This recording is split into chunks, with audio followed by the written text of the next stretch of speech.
I always knew that I wanted to be a real estate investor, even back as far as high school, as far as I can remember. I know my old man always used to talk about buy a house, make sure you don't have a mortgage.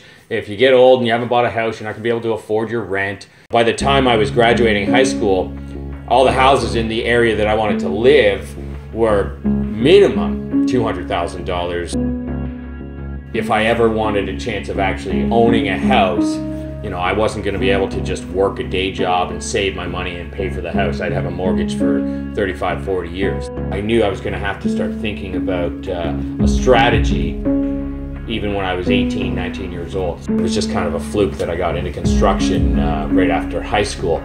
A friend of mine was working as a laborer in a construction company, and he said, "Hey, I can get you a job." So I said, okay.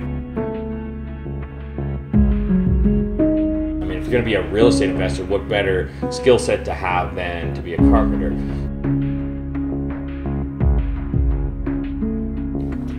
I met Amanda in late 2001, and it was actually quite easy. It was really smooth sailing. We never had any struggles to maintain our interest in each other. We kind of blocked out everybody else, and we just sort of focused on each other. I never dated any other girls after Amanda. She never dated any other guys after me. It just kind of worked out perfectly.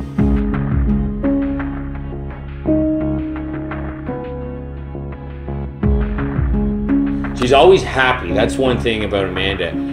She's not always happy, but she finds it easier to go about her day smiling and just like rainbows and pink clouds coming out of every direction. Whereas everybody else, including myself, it's a daily struggle to, you know, there's a lot of things that you can get pissed off about every day, and she doesn't seem to let those things bother her.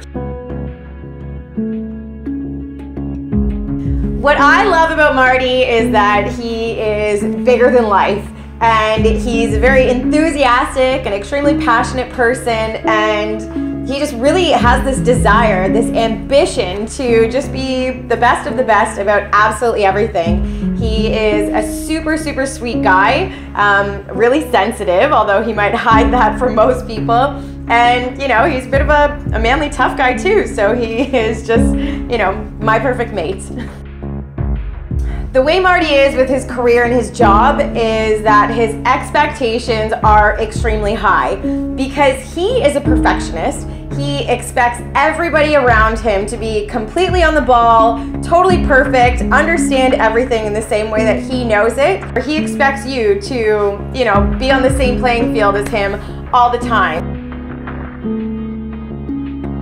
We thought we were going to each individually still live at our parents' house and save up a 25% down payment. I was going to buy my own rental property. She was going to buy her own rental property, and we were going to keep living at home and become landlords. Remember that? Yeah. That was the plan. We each saved around like 13 grand. We thought to ourselves, how could we not be living together? This is ridiculous. How can we figure out a way to live together but still have rental income? And that's where we came up with the 2-unit home. We ended up finding this little it was a semi bungalow, but it had the separate entrance to the basement. Bought it for $173. Yeah, we ended up getting it for $173, and then for like the next month straight, I would go to work, she'd go to work. As soon as we got off work, we'd drive home to our parents, eat dinner, then instantly drive over to this property and work on the basement. I remember the first night.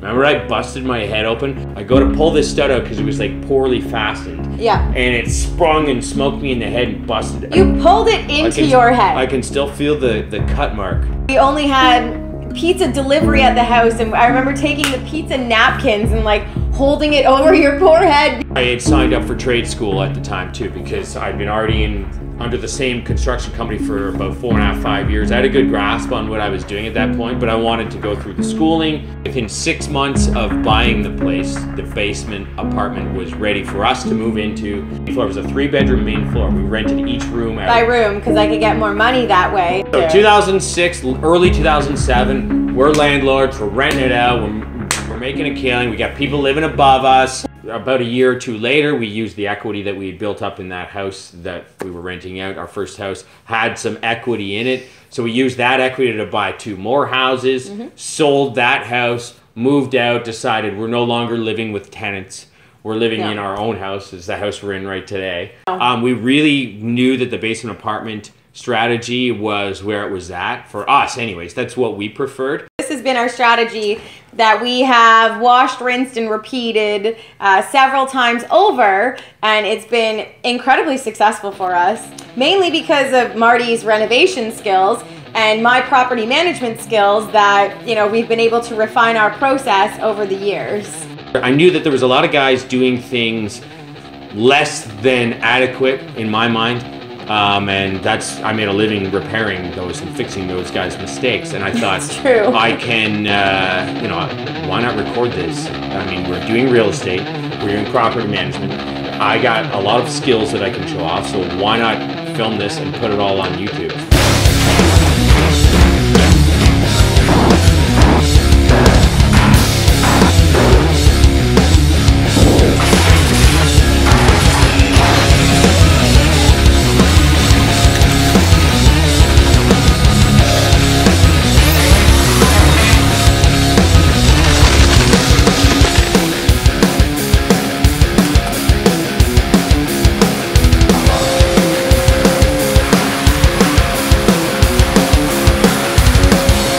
What a lot of people don't realize is that while I'm doing these renovations, Amanda and I are both managing not just our properties, but all of our investments for our partners and all of the other properties that we don't even own.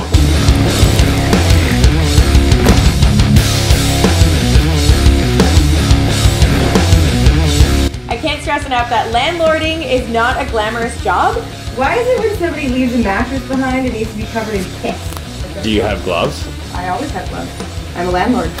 But it can be extremely rewarding, and it takes a lot of attention just to keep your property management business running smoothly. And if it so happens to be an ongoing problem, then we're going to have a different conversation.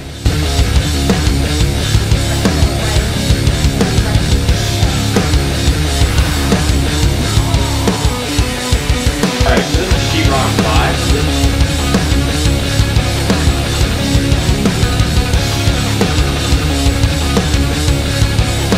Every reno project that we complete is one more house that's in our portfolio that we continue to manage. Can't write this drama. Well, you could, but you don't need to if you have a portfolio of our size. That there's always something on the go. There's never a dull day, and like we really hustle. Hold on. You know what we didn't point out in that last eviction video is that I went to do the eviction while Marty stayed home and cooked me dinner. Once we decide that you're getting evicted, You're done. You're getting Game evicted over. by Amanda.